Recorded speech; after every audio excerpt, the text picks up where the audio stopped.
सृष्टि खंडम।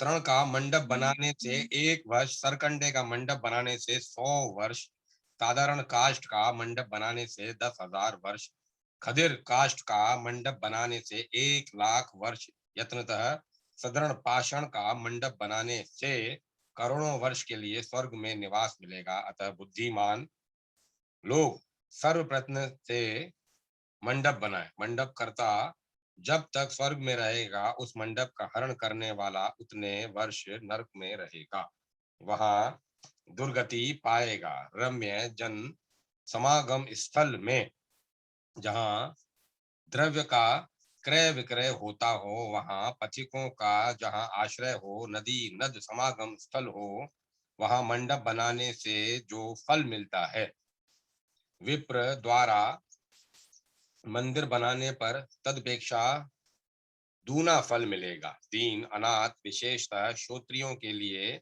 रमय ग्रह निर्माण करने वाला मनुष्य स्वर्गच्युत ही नहीं होता। जो व्यक्ति नित्य इस उत्तम पुण्य आख्यान का श्रवण करता है, उसे अक्षय स्वर्ग मिलता है। मनुष्य धनी, राजा तथा एवं पुण्य आत्माओं के निकट इस प्रसंग का पठन पाठन करके स्वर्ग से च्युत नहीं होता। जो विप्र देवालय, देव स्थान तथा देवदासी लोगों के सामने इसका पाठ करता है, अथवा वही इसका श्रवण करे, उसकी मोक्ष मार्ग में गति होगी। राजा, ईश्वर, धनी, गुणी के सामने इसे पाठ करे, इससे मनुष्य मोक्ष पाता है। इसके श्रवण का ही वही फल है। द्विजगण कहते हैं, हे द्विजोतम मुनि, तपस्वी, चारों आश्रम वाले, पुण्य अपुण्यवान, गुण अवगुण युक्त वर्णाश्रमी मनुष्य में से साधारणतः कौन परम पुण्य आत्मा व्यक्ति मृत्यु लोक में यहाँ के लोगों का पूज्य होता है? व्यासदेव कहते हैं, सभी प्राणी गण में से रुद्राक्षधारी मनुष्य ही श्रेष्ठ है। उसको देखने से लोगों की पाप राशि विलीन हो जाती है। रुद्राक्ष स्पर्श से स्वर्ग मिलता है।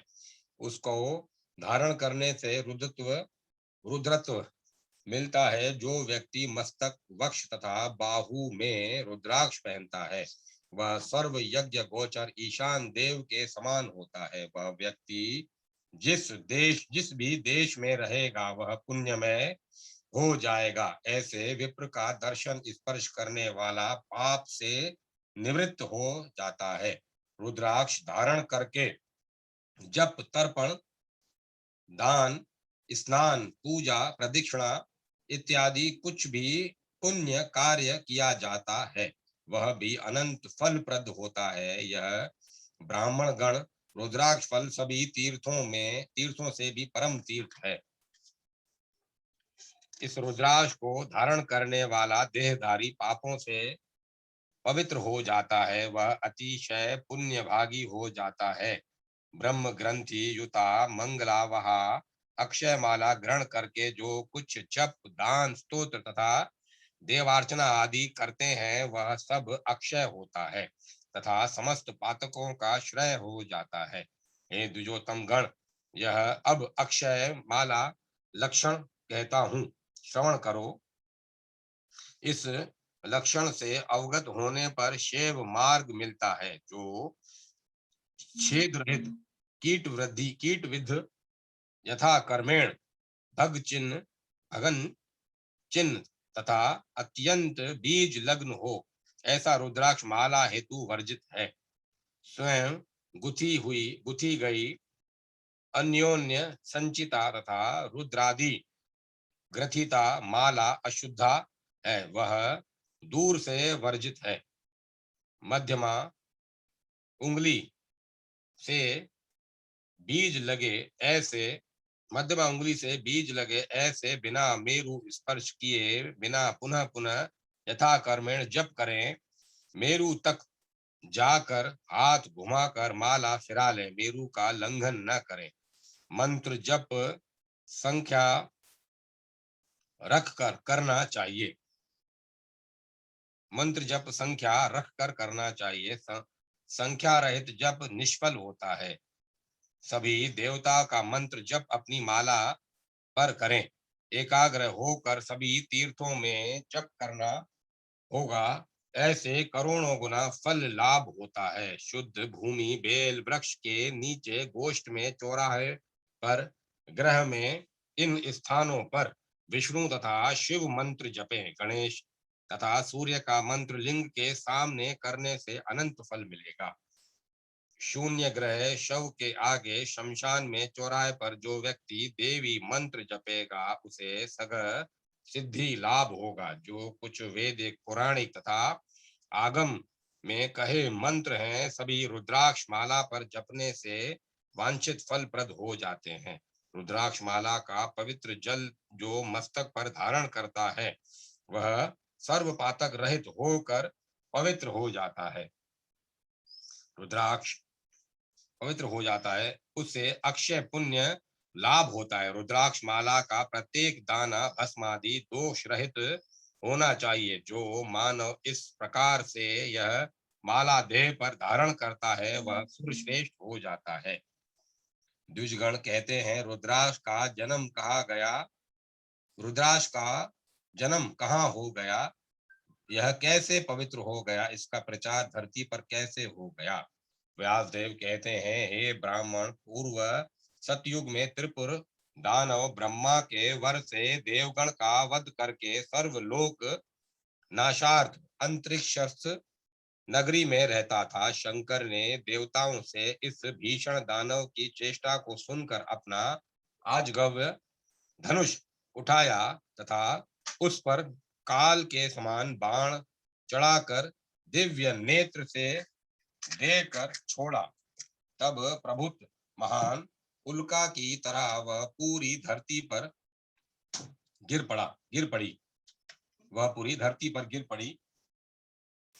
रुद्र इस कार्य से शांत हो गए। उनके अंगों से श्वेत बिंदु गिरने लगे। उससे भूतल पर महारुद्राक्ष उत्पन्न हो गया।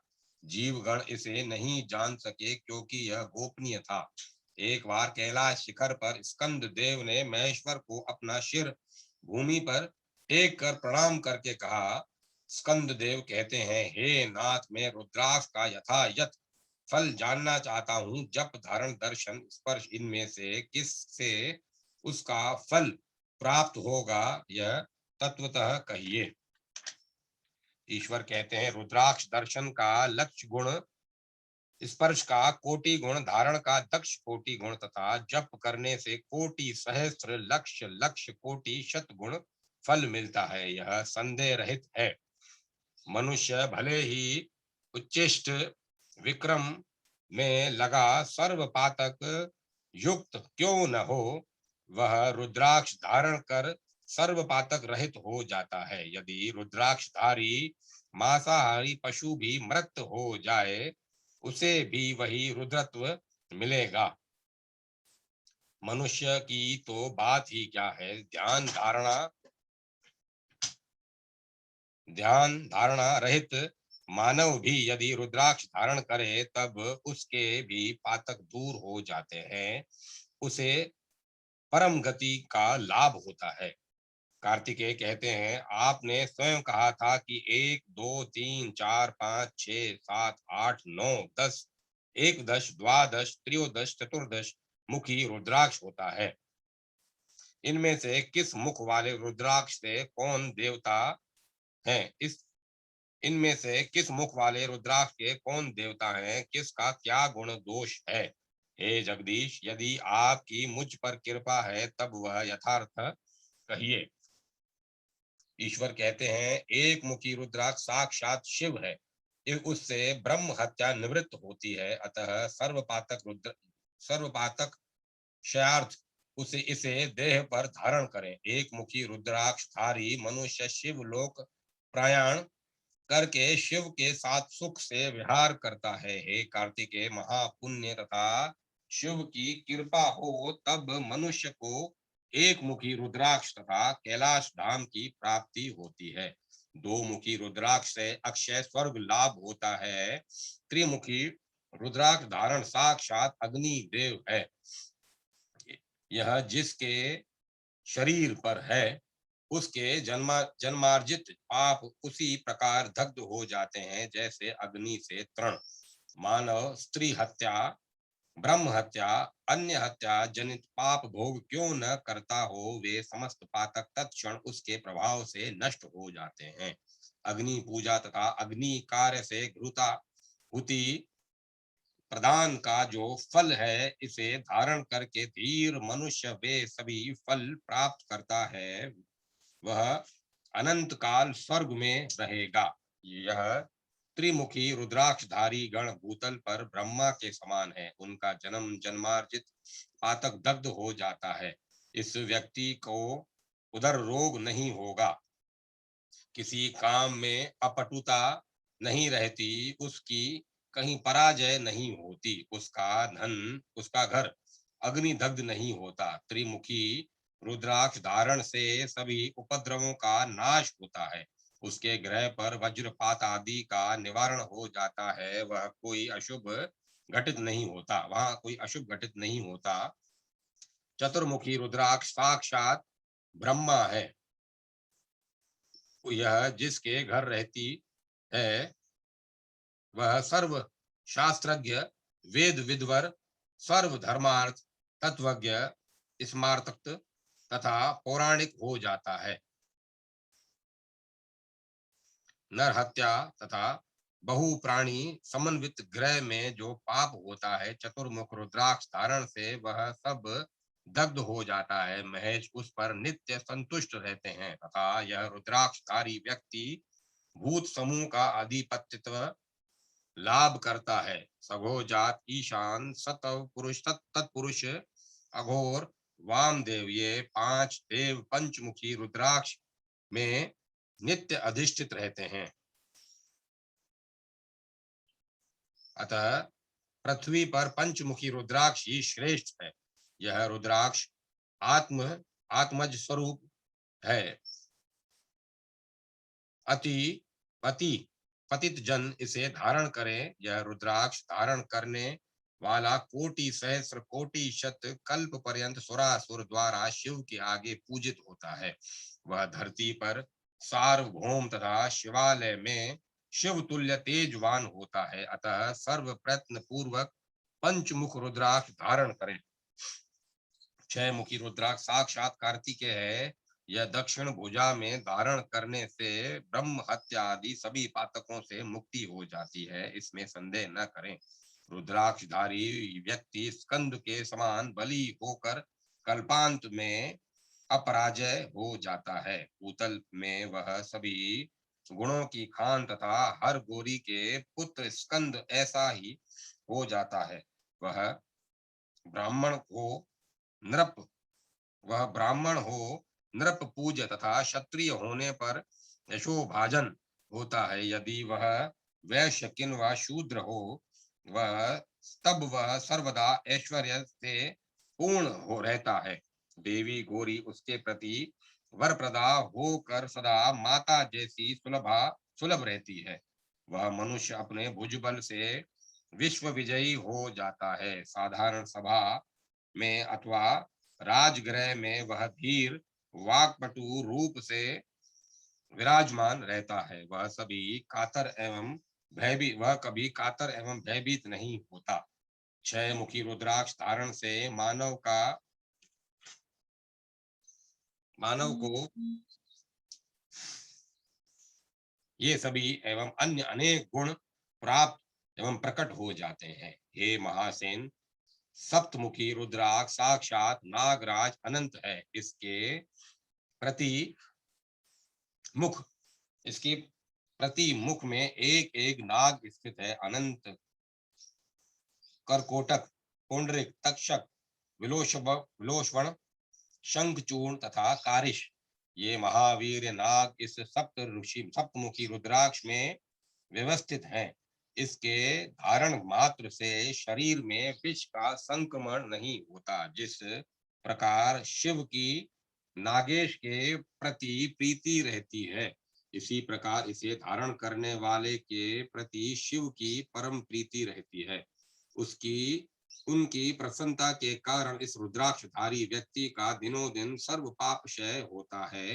ब्रह्म हत्या, सुरापान, चोरी, गुरु पत्नी गमन आदि सभी पातक इस रुद्राक्ष के धारण से तत्क्षण नष्ट हो जाते हैं। यह रुद्राक्षधारी व्यक्ति त्रिलोक्य में देवोचित भोग्य सामग्री लाभ करता है। हे महासेन, अष्टमुखी रुद्राक्ष तो साक्षात विनायक देव हैं। इसे धारण करने से जो पुण्य संचय होता है उसे मुझसे सुनो। अष्टमुखी रुद्राक्ष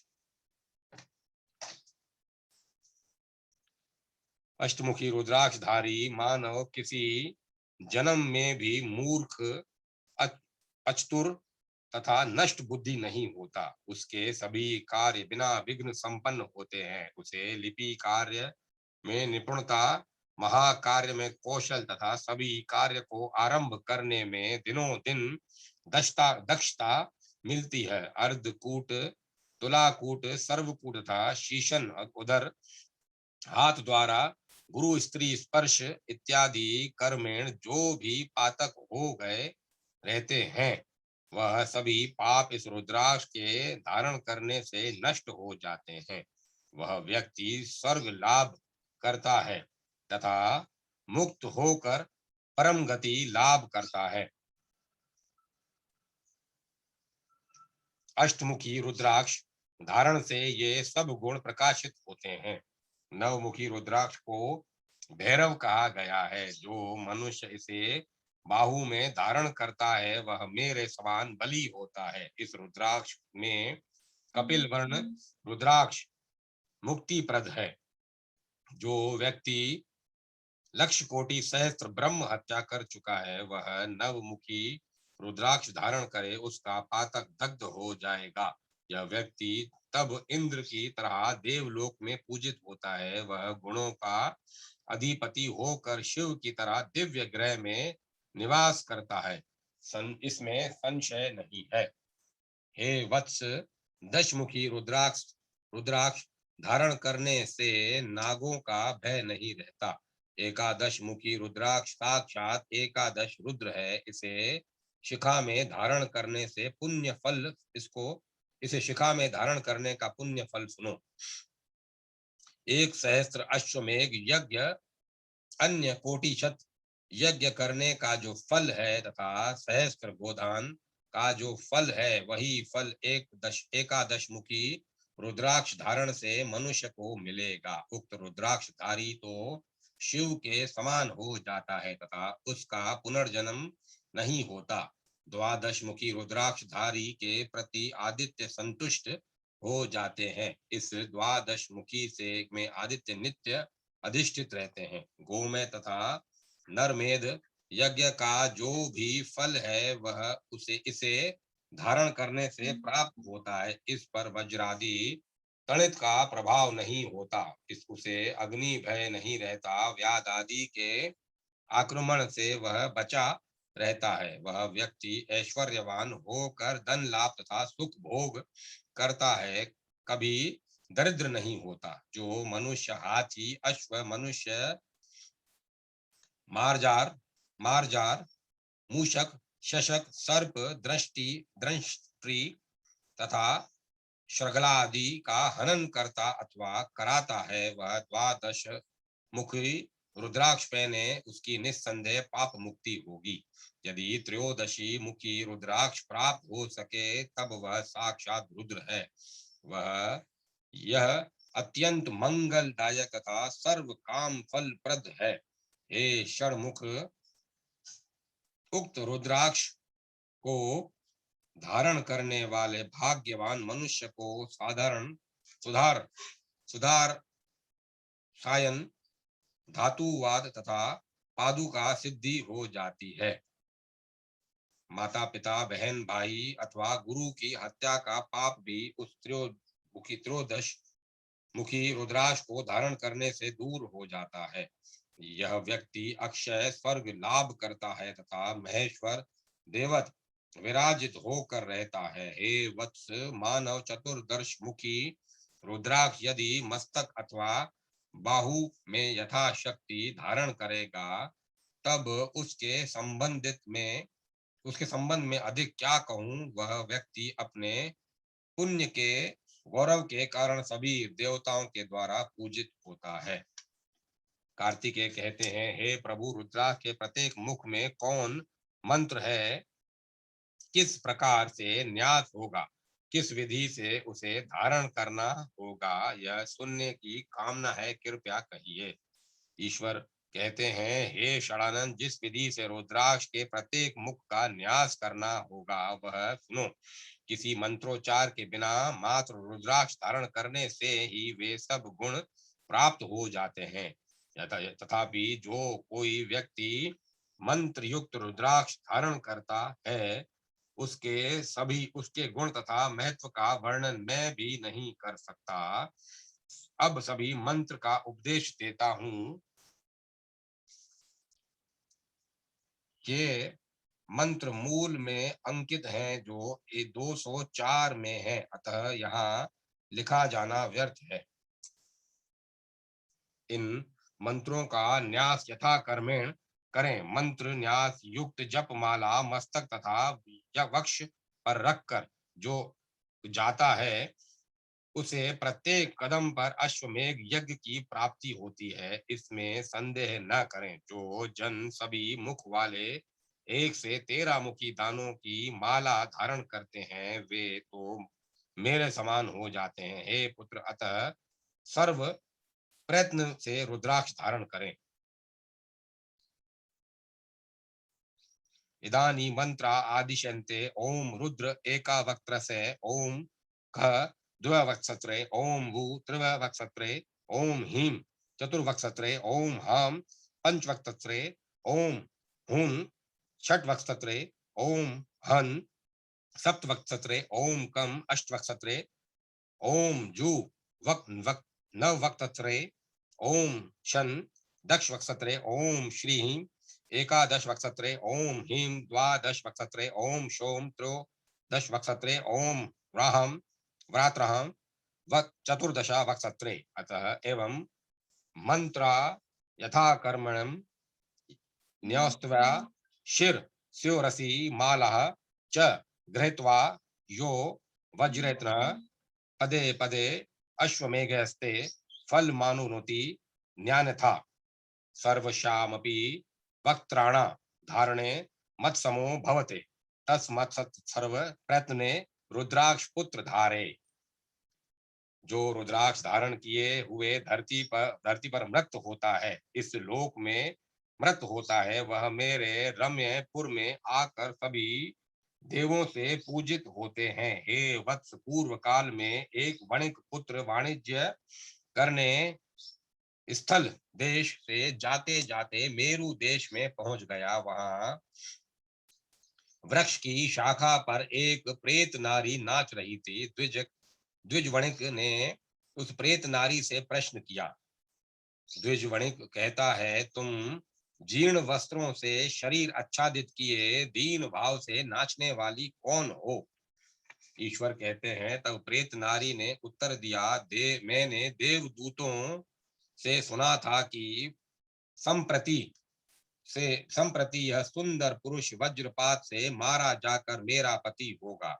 उसका मारा जाना निश्चित है। प्रेत नारी यही कह रही थी कि तभी अगले ही क्षण उस मानव के मस्तक पर आकाश से वज्रपात हो गया।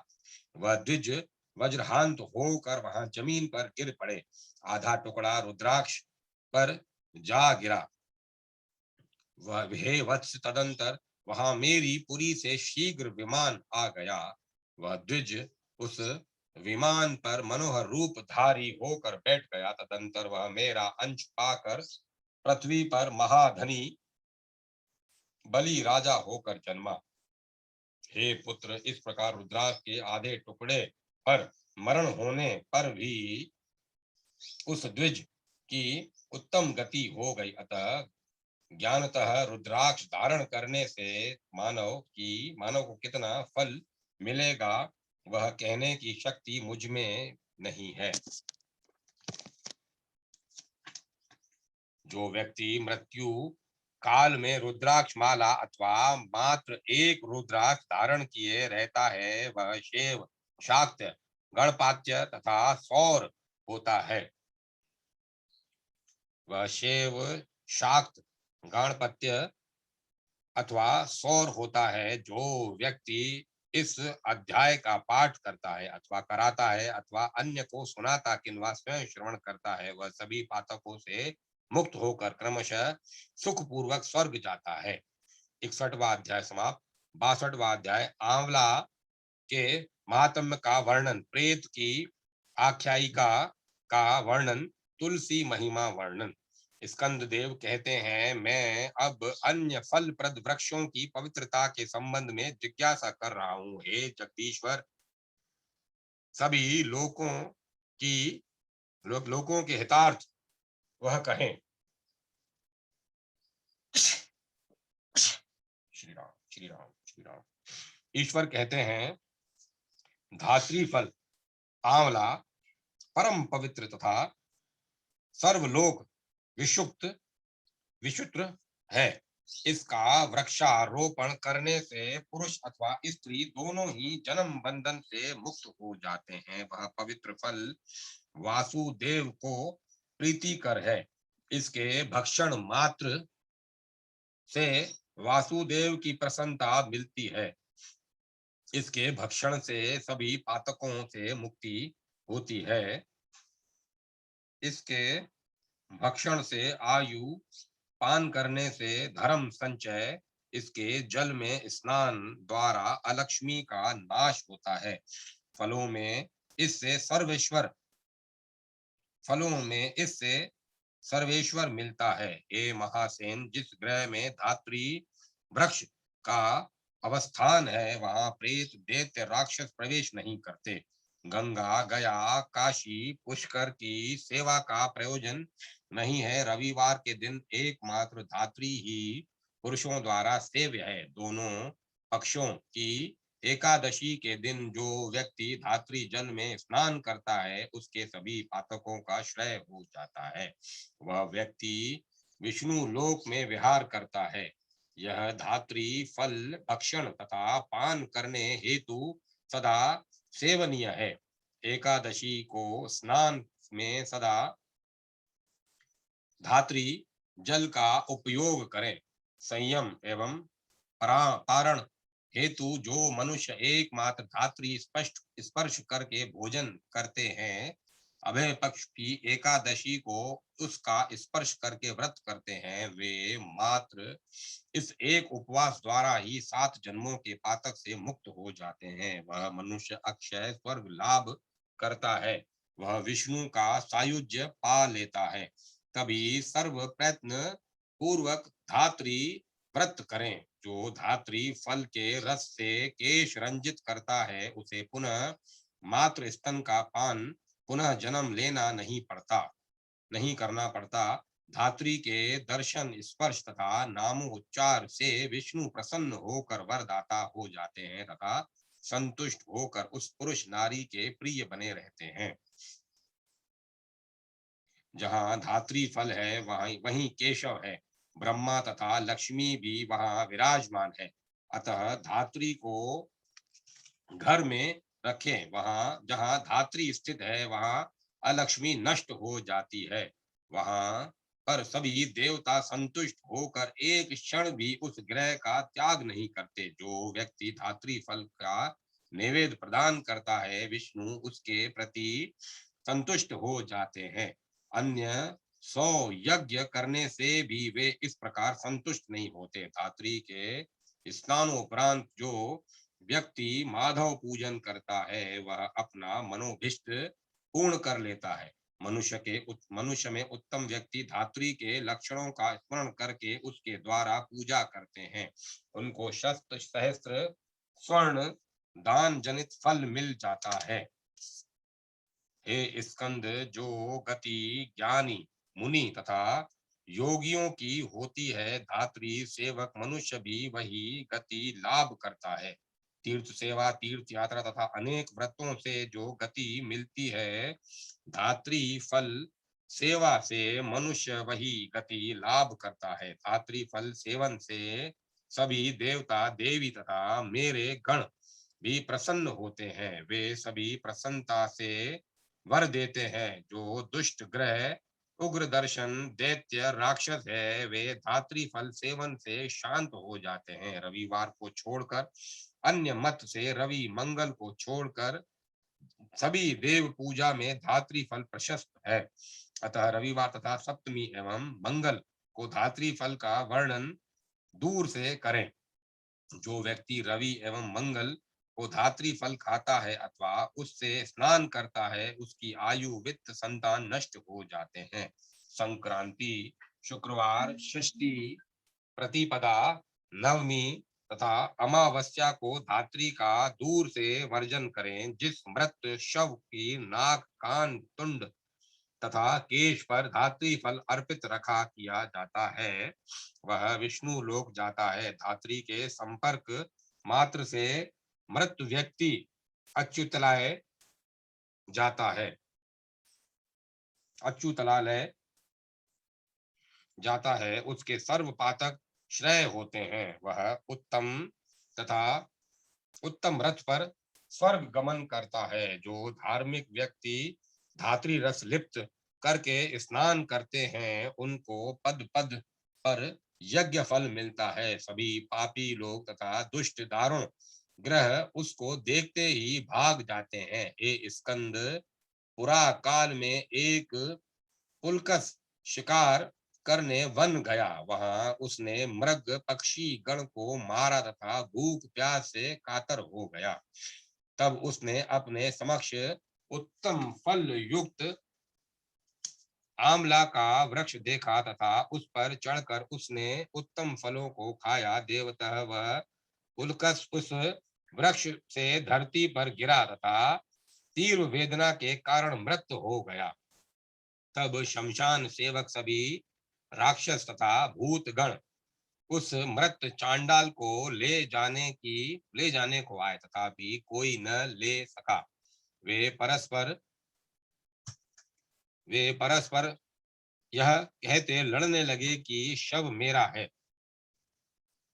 अतः वे मुनिगण के पास जाकर कहने लगे, प्रेतगण कहते हैं, हे धीर मुनिगण, हम इस पापात्मा चांडाल को क्यों नहीं देख पा रहे हैं? ये यमदूत भी वापस चले जा रहे हैं। जो गिरा मृत हो गया, युद्ध में भाग गया, भयभीत होकर साहसी लोगों द्वारा भूपतित कर दिया गया। जो वज्र, अग्नि अथवा काष्ठ पीड़ित होकर मर गया, जो सिंह व्याघ्र है, जिसे व्याघ्र एवं जल जंतु ने नष्ट कर दिया, जो जल स्थल स्थित वृक्ष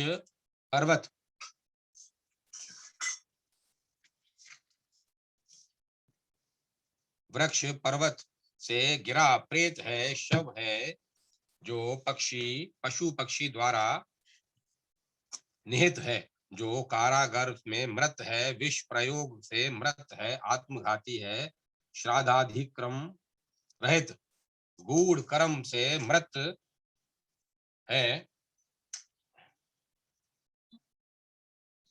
धूर्त था, गुरु विप्र नर्प द्वेषी, पाखंडी, कोलिक, क्रूर, विष देने वाला, झूठी गवाही देने वाला, अपवित्र स्थिति में अन्न खाता था, वे सभी प्रेत भोग्य होते हैं। यह निस्संदेह है। हम सभी इसे अपना अपना कह रहे हैं, तथापि इसे छू नहीं पा रहे हैं। यह चांडाल किस कारण आदित्यवत हो गया कि उस पर दृष्टि नहीं ठहर रही है? मुनिगण कहते हैं, हे प्रेतों, इसने पका आंवला फल खाया है, तभी इसे प्रचुर पुण्य लाभ हो गया। इसी कारण यह व्यक्ति तुम लोगों हेतु दुष्प्रेष्य है। वृक्षाग्र से गिरने पर भी स्नेहवशात प्राण इसे त्याग नहीं रहा है। स्तुतः धात्री फल खाने मात्र से व्यक्ति पातकों से पुत होकर स्वर्ग जाता है। प्रेत कहते हैं, हम किसी के निंदक नहीं हैं, न जानने के ही कारण आपसे जिज्ञासा किया। हे प्रभो, तब जब तक विष्णु लोक से विमान नहीं आता, तब तक द्विज वेद मंत्र आकर नहीं पड़ते।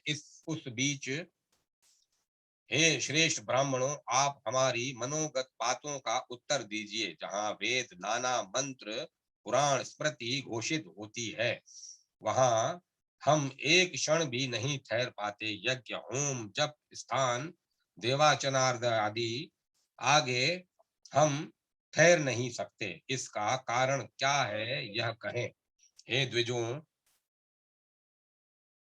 मनुष्य क्या कार्य करने से प्रेत योनि में आता है, उसे विकृत देह क्यों मिलती है, यह सब हमें सम्यक्तः सुनना चाहते हैं। द्विजगण कहते हैं, शीतवात, आत पलक, आतप क्लेश, क्षुधा, पिपासा तथा अन्य दुखों से ग्रस्त होकर जो मृत्युग्रस्त होते हैं, जो झूठी गवाही देते हैं, जो बद्ध बंधन द्वारा मृत होते हैं, वे प्रेत होकर नरक जाते हैं। ब्राह्मणों का छिद्रावेक्षण करते हैं, जो गुरुजन के कार्य को लुप्त नष्ट करते हैं, वे अनंत काल तक प्रेत बने रहते हैं। जो मूढ़ लोग अन्य की अथवा अपनी गौ को पीड़ित करते हैं, यथा योग्य पालते नहीं, वे भूतल पर कर्म जन्य प्रेत होते हैं।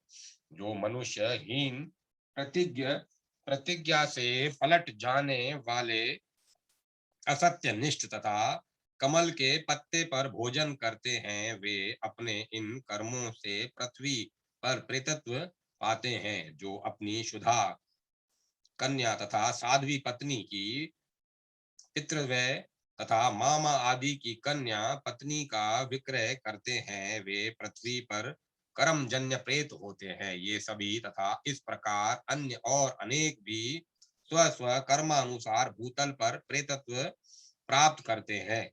प्रेतगण कहते हैं, हे द्विज, किस प्रकार का कर्म करने से प्रेतत्व नहीं मिलता, सर्वलोक हितार्थ यह हमसे शीघ्र कहिए।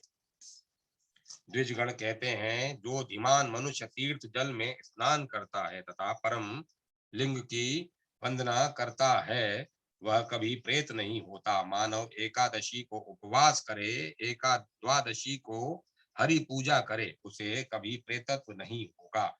वेदाक्षर सुक्त तथा स्तोत्र मंत्रों से जो लोग देव पूजन करते हैं, वे कदापि प्रेत नहीं होते। मानव धर्म युक्त दिव्य पुराणिक वाक्य सुनने पाठ करने वाला कभी पिशाचत्व नहीं पाता। विविध व्रतानुष्ठानकारी तथा पद्माक्षाहारी पद्माक्षाधारी पवित्र होता है। तदंतर जो पद्ममाला कमल गट्टा की माला से जप करता है, उसे कभी प्रेतत्व नहीं मिलता। जो आंवले के रस को पीता है तथा उससे स्नान करते हैं, जो आंवले के रस को पीते हैं तथा उससे स्नान करते हैं, उस फल का वेत दिनों में भक्षण करते हैं, उसी फल से विष्णु पूजा करते हैं, उनको कभी पिशाचत्व नहीं मिलता। प्रेत गण कहते हैं, पुराण देखता कहते हैं कि साधु जन के दर्शन से पुण्य होता है। हमें आपका दर्शन मिला, अतः आप हमारा हित करें। हे धीर गण, हम आपकी शरण में हैं। जिस उपाय से हम प्रेत भाव से मुक्त हो सकें, आप वही उपदेश दीजिए। ईश्वर कहते हैं, तदंतर द्विज प्रवर गण ने दया परवश होकर उनसे कहा। द्विज कहते हैं, तुम मुक्ति हेतु शीघ्र धात्री फल खाओ। प्रेत कहते हैं, हे ब्राह्मणों, हम तो धात्री वृक्ष को देख भी नहीं सकते, उसका फल कैसे खा सकते हैं, उसका फल कैसे खा सकेंगे। द्विजगण कहते हैं, हमारे कथन से तुम लोग आंवला भक्षण कर सकोगे, परलोक में तुम्हारा मंगल होगा। तुम सब अब जाओ। ईश्वर कहते हैं, तदंतर प्रेत गण ने ब्राह्मणों से वर पाकर अनायास धात्री फल खाया। हे वत्स, इसके पश्चात देवालय से सुंदर विमान आ गया। उन प्रेतों ने उस पर आरोहण किया तथा केवल व्रत यज्ञ से प्राप्त होने वाली स्वर्ग धाम चले गए। स्कंद देव कहते हैं, धात्री फल खाने मात्र से पिशाचगण पुण्य प्राप्त करने करके स्वर्ग गए, परंतु यह फल भोजी मानवादी क्यों स्वर्ग नहीं जाते? ईश्वर कहते हैं, पूर्व में उन्होंने अज्ञान के कारण हित अहित कुछ भी नहीं जाना। उच्चिष्ट कुत्ते से स्पर्श युक्त शलेमा मूत्र मल शोच जल शूकर तथा कुकट जिनकी बलि दी गई वह सब उत्तम समझकर प्रेत गण खाते हैं। मरना मरणाशोच जननाशोच में जो व्यक्ति जपे त्याग नहीं करता, प्रेत गण सदा उसका अन्न जल खाते रहते हैं। जो दुर्दांत घृणी है, शोची संयम रहित शुचि संयम रहित बहिष्कृता है, दुष्ट दृष्टा है, प्रेत वहीं उसी ग्रह में रहते हैं। जो कुल तथा जाति के अंश से हीन, बल तथा उत्साह रहित है, बधिर कृश दीन है, वे ही अपने कर्म से उत्पन्न पिशाच हैं, जिनको क्षण काल शांति नहीं है, जो दुख में देहधारी है, जो विकृताकृति सर्वभोग रहित नग्न रोगों से तप्त रुक्ष मलिन है ये तथा ऐसी ही आकृति वाले अन्य सभी दुखार्थ प्रेत होते हैं। ये अपने कर्म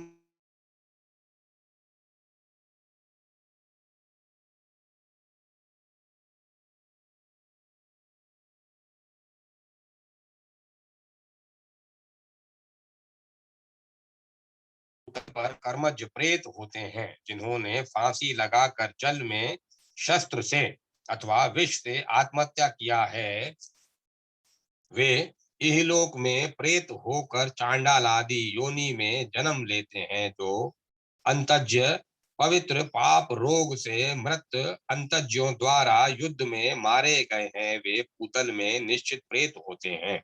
जो लोग महापातकी विवाद से बहिष्कृत तथा शौर्य से साहसिक कर्मकारी होते हैं, भूतल में वे ही कर्मजन्य प्रेत होते हैं। जो राजद्रोही पितरों से द्रोह करने वाले, मलेच्छानुवृत्ति स्त्री धन से जीविका चलाने वाले, धान्य तथा अध्ययनहीन, व्रत तथा देवार्चन रहित, मंत्र तथा स्थान रहित, गुरु पत्नी गामी अंत्यज्य नारी के से समागम करने वाले, कठोर उपवास से मृत, मलेच्छ देश से में मृत, मलेच्छ भाषा भाषी, मलेच्छ से जीविका चलाने वाले तथा जो नारी रक्षा नहीं करते, वे निश्चित प्रेत हैं। जो शुदा तप्त श्रांत गुहागत पुण्य अतिथि ब्राह्मण का सत्कार नहीं करते, वे पिशाच होते हैं। जो मलेच्छ एवं गौ खाने वालों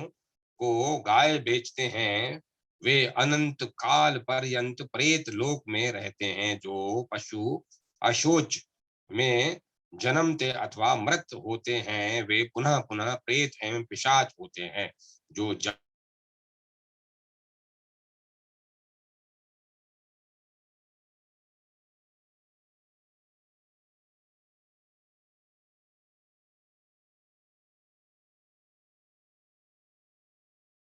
हैं, ऐसे पापी अनंत काल प्रेत होते हैं। जो झूठे पात्र तथा देह का मेल तीर्थ जल को में छोड़ते हैं, वे प्रेत होते हैं, इसमें संदेह न करें।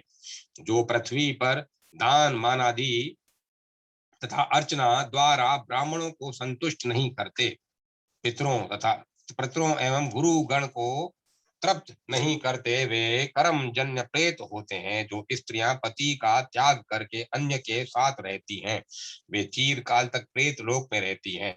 तदंतर अंत्यज योनि में उनका जन्म होता है। जो नारी विषयों तथा इंद्रियों से मोहित होकर पति को वंचित करके स्वयं मिष्ठान खाती हैं, वे पापनी चीर काल पर्यंत पृथ्वी पर प्रेत होती हैं।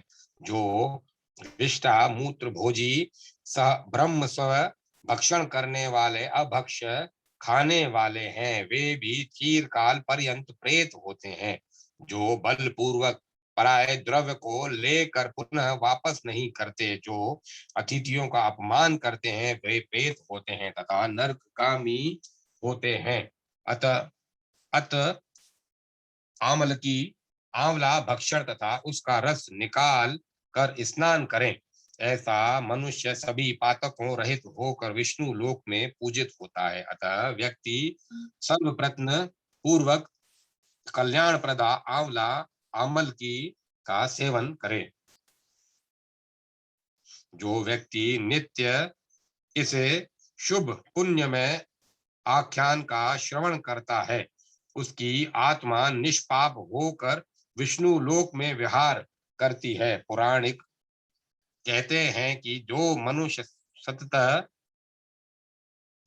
जन समाज को, विशेषतः वैष्णवों को यह सुनाता है, उसे विष्णु सायुज्य का फल मिलता है। स्कंद देव कहते हैं, हे प्रभु, आपने दो प्रकार के पवित्र वृक्षों के फल से अवगत कराया, अब मोक्षदायक पत्र पुष्पों का वर्णन करिए। ईश्वर कहते हैं, सभी पत्र पुष्पों में से मंगल में तुलसी ही साधुत्मा है। यह सर्व काम प्रदा शुद्धा वैष्णवी विष्णु प्रिया भुक्ति मुक्ति प्रदा मुख्या तथा सर्व लोक में परम शुभदा है। परम श्रेष्ठ मुनि गण इसका आश्रय लेकर अक्षय स्वर्ग जाते हैं। पूर्व काल में विष्णु ने सभी लोकों के हितार्थ इसका रोपण किया था। तुलसी के पत्ते तथा तुलसी की मंजरी में सभी धर्म की स्थिति है। जैसे लक्ष्मी विष्णु को प्रिय है, जैसे मैं विष्णु को प्रिय हूँ, उसी प्रकार तुलसी उनकी प्रिया है। इन तीन के अतिरिक्त और चौथा कोई प्रिय विष्णु को नहीं है। तुलसी पत्र 100 स्वर्ण वत फलप्रद है। तुलसी के बिना अन्य पुष्प पत्र अथवा गंधानुलेपन से दैत्य घाती विष्णु उतने प्रसन्न नहीं होते। अन्य पत्रों से देवघाती विष्णु संतुष्ट नहीं होते। जो व्यक्ति तुलसी पत्र से नित्य श्री हरि की अर्चना करता है, उसने सब प्रदत्त भूत ज्ञात तथा अन्य सभी यज्ञों का एवं व्रतों का अनुष्ठान कर लिया। जन्म जन्म में सुख भाग्य यश श्री कुल शील कलत्र पत्नी पुत्र कन्या धन राज्य आरोग्य ज्ञान विज्ञान वेद वेदांग शास्त्र पुराण आगम संहिता मात्र तुलसी दल से विष्णु पूजन करने वाले को हस्तगत होती है। यह मेरा मत है। जैसे पवित्र अंगों वाली गंगा देवलोक तथा मोक्ष प्रदा है, उसी प्रकार कल्याणदायिनी तुलसी गुणमयी है। गंगा जल अथवा पुष्कर तीर्थ सेवा से क्या होगा? एकमात्र तुलसी दल से ही यथेष्ट पवित्रता होती है। जन्म जन्म में माधव जिसके प्रति प्रसन्न रहते हैं, तुलसी द्वारा हरि पूजा की श्रद्धा उसी बुद्धिमान व्यक्ति में जागृत होती है। जो व्यक्ति तुलसी मंजरी से हरि पूजा करते हैं, वे हे स्कंद उसका पुण्य फल देखने में आकलन करने में मैं असमर्थ हूँ। जहाँ तुलसी का वन है, वहीं केशव है, वहीं ब्रह्मा कमला तथा अन्य सभी देवता हैं। अतएव तुलसी की सदा पूजा करें। तुलसी के समीप जो भी स्तोत्र किन्वा मंत्र आदि पाठ किया जाता है, वह सब अनंत फलप्रद होता है। प्रेत कुष्मांड पिशाच ब्रह्म राक्षस आदि भूत दैत्य तुलसी के पास नहीं ठहरते, वहां से भाग जाते हैं। अलक्ष्मी नाशिनी घुरणा डाकनी आदि मातृकाएं तुलसी दल को देखकर संकुचित हो जाती है। ब्रह्म हत्या आदि पाप के कारण उत्पन्न व्याधि कुमंत्री कुबुद्धि कृत्य ये सब तुलसी के सानिध्य से नष्ट हो जाते हैं। जो पृथ्वी पर हरि के लिए तुलसी वन प्रस्तुत करता है, उसने तो इतना करके विधि विहित दक्षिणा युक्त 100 यज्ञ का अनुष्ठान कर लिया। हरि की प्रतिमा अथवा शालग्राम शिला पर तुलसी चढ़ाकर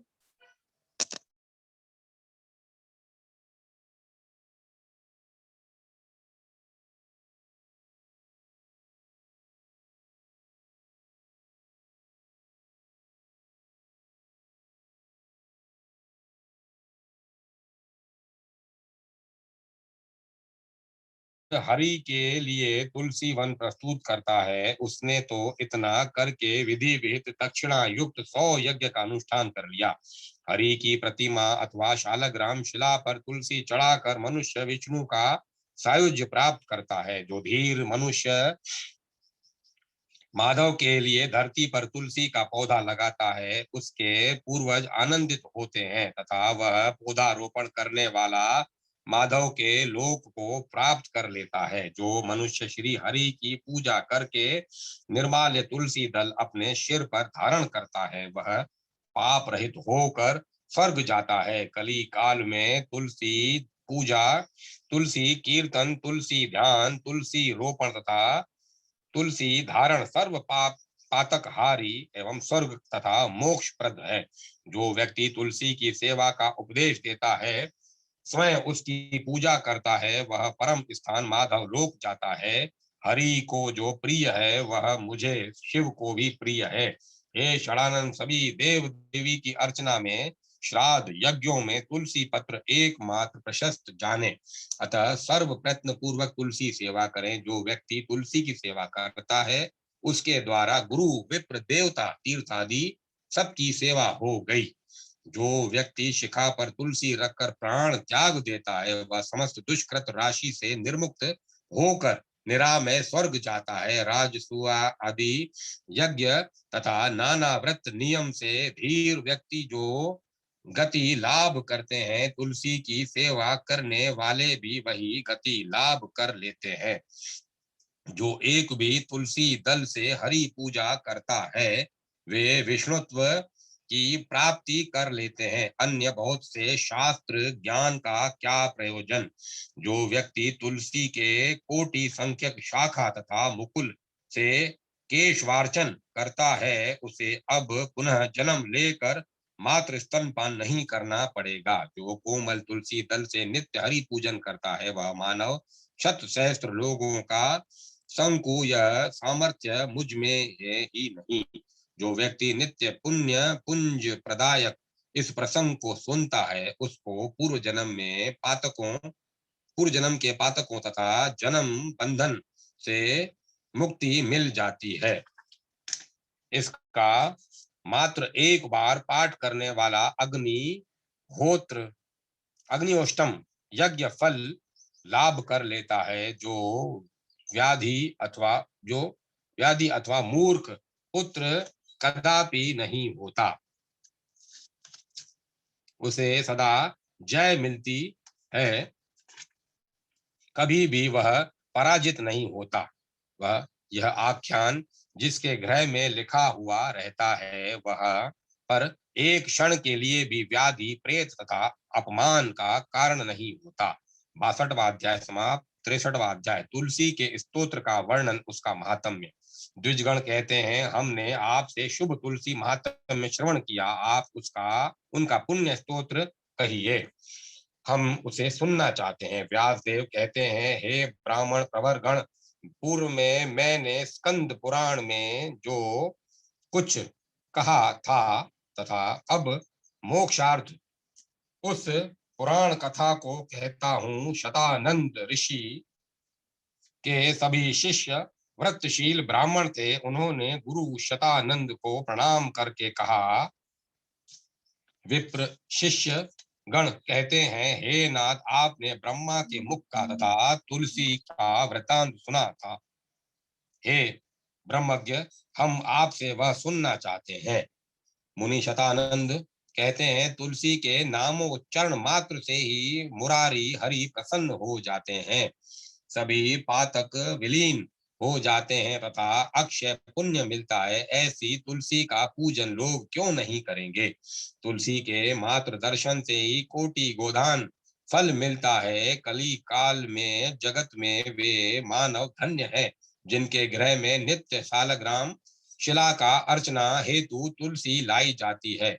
जो हथेली समस्त कली काल में केशव के लिए तुलसी पादक रोपण करती है तथा तुलसी पत्र चयन करती है, वही धन्य है। जो व्यक्ति तुलसी पत्र से दुखों को हरने वाले देव देव हरि की अर्चना करते हैं, उसका यम तथा यमदूत रुष्ट होकर क्या बिगाड़ पाएंगे। तीर्थ यात्रादि जनित फल द्वारा इससे अधिक क्या सिद्ध हो सकेगा। स्नान, दान, ध्यान, प्राशन, केशवार्चन तथा तुलसी पादप रोपण एवं कीर्तन से पाप नाश होगा।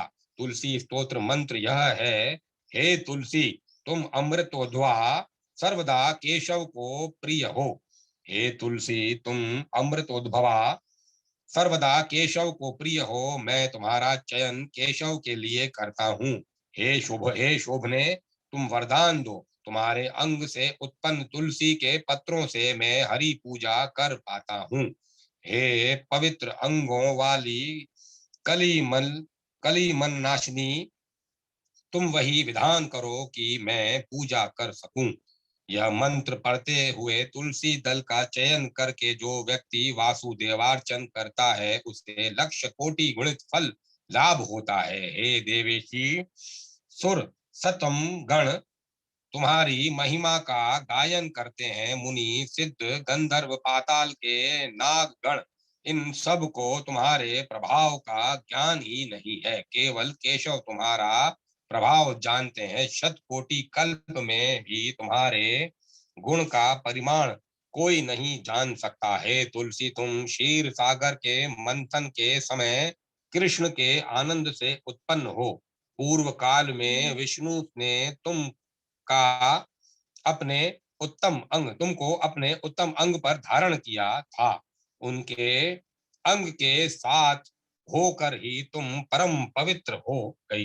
हे देवी, मैं आपको प्रणाम करता हूँ। तुम्हारे अंग से अत्यंत तुम्हारे अंग से उत्पन्न तुम्हारे पत्र पुष्प से मैं हरि की अर्चना कर पाऊं, यह तुम निर्विघ्न करो। इसी से मुझे परम गति मिलेगी। तुमको गोमती तट पर कृष्ण ने रोपित किया था। स्वयं कृष्ण ने तुम्हारा पालन किया था। जगत तथा गोपियों के हितार्थ उन्होंने यह किया था। वृंदावन विचरण करते समय स्वयं विष्णु ने गोकुल की रक्षा तथा कंस के वधार्थ तुम्हारी सेवा किया था। हे जगत प्रिय, पूर्व में वशिष्ठ के आदेश अनुसार रामचंद्र ने राक्षस वधार्थ तुम्हारा रोपण सरयू तट पर किया था। मैं भी तपोव्रति हेतु तुमको प्रणाम करता हूँ। वासुदेव के वियोग में जनक सुता ने अशोक वन में तुम्हारा ध्यान किया तथा प्रियजन से मिल गई। हे देवी, पूर्व काल में पार्वती ने शंकर के लिए तथा तपोवृद्धि हेतु तुम्हारा रोपण हिमालय पर किया था। वही तुलसी तुम हो। तुमको मेरा नमस्कार है। समस्त देव पत्नियों तथा किन्नर ने दुख स्वप्नार्थ नंदन कानन में तुम्हारी सेवा किया था। मैं तुमको नमस्कार करता हूँ। गया धाम में धर्मारण्य में पितृगण तुम्हारी सेवा करते हैं। आत्महितार्थ विचार करने वाले व्यक्ति सदा पुण्यमयी तुलसी की सेवा करते हैं। पूर्व काल में दंडकारण्य में तुलसी का रोपण रामचंद्र ने किया था। त्रिलोक्य व्यापिनी गंगा का जिस प्रकार गायन शास्त्रों में किया गया है, उसी प्रकार तुलसी भी चराचर में दुष्ट होती दृष्ट हो चराचर में दृष्ट होती है। कपि राज सुग्रीव ने ऋषिमुख पर्वत पर निवास काल में तारा का संग पाने के लिए बाली वध की कामना करके तुलसी की सेवा किया था। हनुमान ने तुलसी को प्रणाम करके ही सागर पार किया। वे कृत कार्य तथा प्रसन्न होकर वहां से वापस आए थे। हे मुनि प्रवर गण, तुलसी ग्रहण करके मनुष्य पातक रहित हो जाते हैं। इससे ब्रह्म हत्या दूर हो जाती है। जो मनुष्य मस्तक पर तुलसी पत्र का जल धारण करते हैं उनको गंगा स्नानवत पुण्य फल मिलता है। साथ ही उसको 10 गोदान का फल की प्राप्ति होती है। हे क्षीर सागर मंथन से आविर्भूत तुलसी देवी, हे हरिवल्लभे, तुमको मैं प्रणाम करता हूँ। जो व्यक्ति द्वादशी की रात को जागरण करके यह तुलसी सतव पाठ करता है, केशव उसके 32 अप कार्य क्षमा कर देते हैं। बाल्य, कौमार्य, यौवन, वार्धक्य इनमें जो कुछ पाप हो गए हैं, तुलसी सतव पाठ से वे सब विलीन हो जाते हैं। इससे देवेश प्रसन्न होते हैं तथा लक्ष्मी देते हैं, शत्रु नाश करते हैं तथा सुख एवं विद्या दान देते हैं। तुलसी के मात्र नाम का उच्चारण करने से देवता इच्छित फल देते हैं। तुलसी देहधारी लोगों को मुक्ति तक प्रदान कर देती है।